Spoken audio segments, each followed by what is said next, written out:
First Day Shyness, written and illustrated by C.W.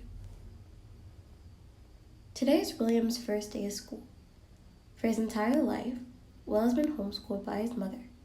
Today, he is starting his first day of grade 5 at Elliott James Elementary School.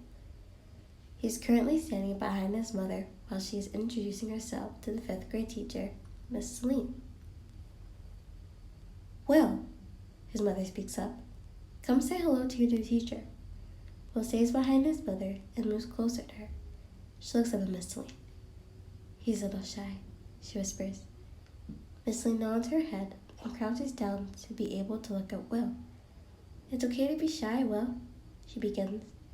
"You're going to have a great time here in the 5th grade. There is no need to be nervous, okay?" Will nods his head and moves himself behind his mother. "Okay," he says quietly. William's mother hands him his backpack and waves goodbye, promising he is going to have an amazing first day of school. Will smiles up at his mother and runs into her arms, giving her a big hug. After a few seconds, she pulls away and tells Will to follow Miss Celine into the building. He nods hesitantly and follows his new teacher. "Good morning, everyone," Miss Celine greets her class. "Good morning, Miss Celine," the class echoes. She smiles brightly at her class and turns towards Will. "Today, class," she begins, "we have a new student. Will, would you like to introduce yourself?" she asks at the end. "Okay," William stutters. Will turns to the class and takes a deep breath. "My name is William," he says. "I am 9 years old. I have been homeschooled by my mom my whole life until now," he concludes, looking down at his shoes. A boy in a red t-shirt raises his hand. "Yes, Jamie?" Miss Celine asks. "Did he say he's 9 years old? Why is he in grade 5 then? Everyone here is 10 or 11, Jamie says. Miss Celine turns to Will, wanting him to answer Jamie's question. "My mom says I'm too smart to be in grade 4, so I was put in the 5th grade instead of the 4th, William answers. Miss Celine dismisses the remaining questions about Will being in a 5th grade class and motions for him to go to an empty seat. As William makes his way to a desk, he overhears Jamie whispering to his friends. "A 9-year-old in a 5th grade class?" He begins. "Ridiculous!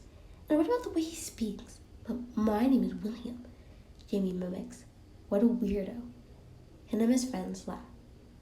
Will becomes upset and moves to a desk at the very back of the class. As the day progresses, Will is quiet. He has his gaze placed on his shoes under his desk. The school bell goes, alerting the students and teachers it is time for recess, and William jumps in his seat, falling to the ground.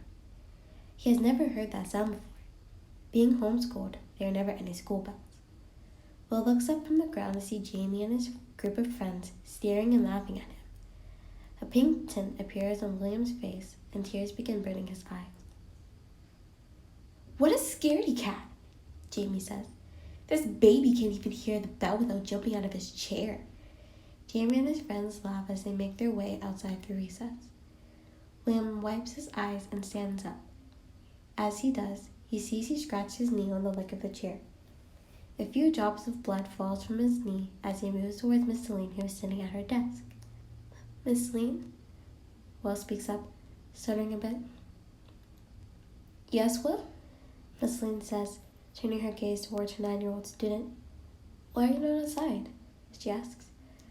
"I hurt my knee on the chair," William says, twirling off at the end. Miss Celine smiles at Will and grabs a band-aid from her desk. She unwraps the band-aid and places it on his knee. Miss Celine looks up at William and grins. "There. Now why don't you go outside for a little break?" she asks kindly. I Will tries to speak, but no words leave his mouth. Miss Celine notices William's discomfort around the mention of going outside for recess and says he can stay inside and help around the classroom. A large smile appears on William's face. He is very happy he doesn't have to go outside and potentially run into Jamie and his friends.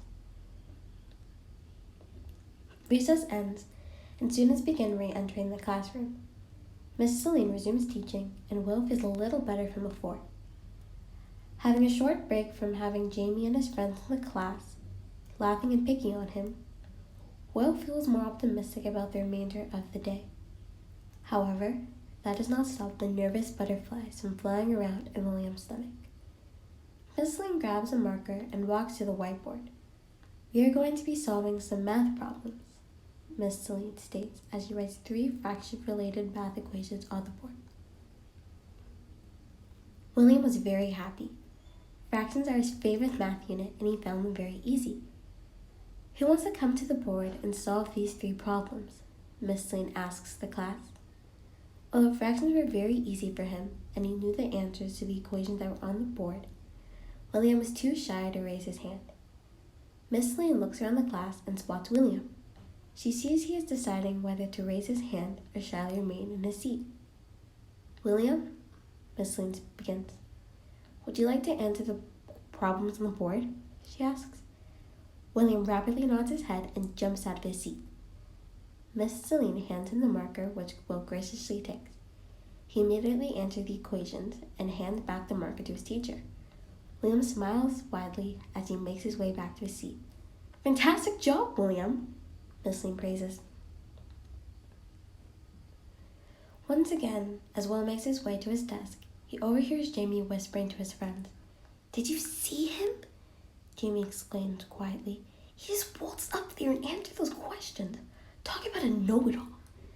The once happy feeling William felt when being away from Jamie and answering the fraction questions has vanished from his body.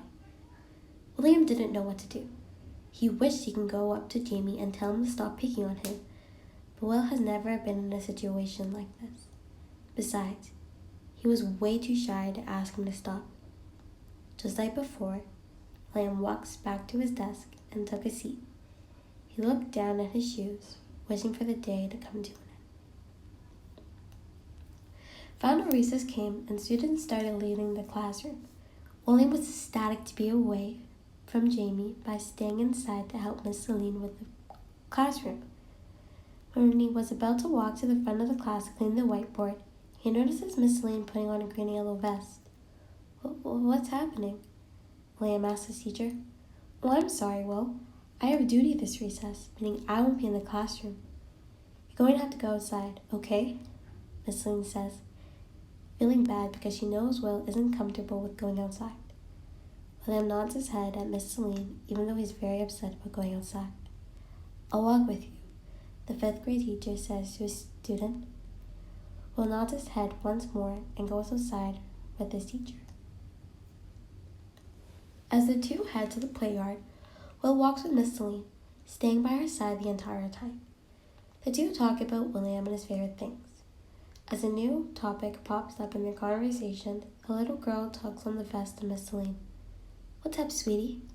Miss Celine asks the little girl. "My friend hurt her arm. She needs help." Miss Celine turns to William, telling him she'll be right back. As Will stands alone, he notices an empty swing set. He walks over to it and takes a seat. Minutes go by, and William is still waiting for Miss Celine to return. He hears someone walking towards him and, hoping it is his teacher, Will turns his head. However, instead of coming face to face with friendly Miss Celine, he is met face to face with Jamie and his friends. "What do we have here?" Jamie pipes up. "William the weirdo. That has a nice ring to it." Will jumps off the swing and takes a step away from Jamie. "Leave me alone," Will stutters. "Leave me alone," Jamie mimics. "That stutter of yours only gives me more reasons to call you weird." Jamie turns to his friends and they all laugh. Even though Will does nothing to Jamie, he still feels he needs to pick on him. William's heart is beating so fast he feels as though it's going to jump out of his chest. All he has to do is stand up for himself. Will is tired of the way he is being treated, and he's not going to take it anymore. His shyness has caused him to let Jamie bully him throughout the day, and he was not going to let him continue. "Jamie!" William says loudly. "Oh, he badly speaks without a stutter," Jamie responds, attempting to irritate William. "Can you stop picking on me?" Will asks. The entire day, you have been making mean remarks about me, and I don't like it. I don't like being a scaredy cat, or know-it-all, or weirdo. I'm tired of hearing you whisper rude things about me to your friends. So please, can you stop picking on me? It feels amazing for William to stand up to Jamie. His shyness prevented him from saying what was on his mind, and he couldn't be happier to have told Jamie to stop. Will feels like he can finally enjoy his new school experience now that he has told Jamie about how he felt about all the teasing and insults. William feels a hand on his shoulder, and he turns his head. Behind him stands Miss Celine. She smiles at Will, then looks at Jamie and his friends. Have you kids been bullying William today? She asks, even though she knows the answer. Jamie and his friends look down to the ground. No. All of you know we do not tolerate bullying at this school. Say sorry to William and go to the principal's office. All of you will be receiving calls home. Jamie and his friends muttered quiet apologies to William as they head inside. Miss Lane stands in front of Will and bends down to his height. I am so sorry for what has been going on today, Will. I had no idea they were picking on you. Miss Lane thinks for a moment. Is this why I didn't want to go outside for his recess? The teacher asks. William nods his head with a smile. He couldn't keep it off his face. He was incredibly proud of himself. Miss Lane wraps William in a hug. Oh my, Will, Miss Lane says, pulling out of the hug. I'm so sorry, but I'm so proud that you stood up for yourself. It's okay, Miss Lane, William begins. I guess it was first day shyness that was preventing me from telling Jamie to stop. That's amazing, Will. I'm so proud of you, Miss Lane tells her teacher. William stares at his teacher with the largest smile on his face, feeling happy he can finally enjoy his school experience.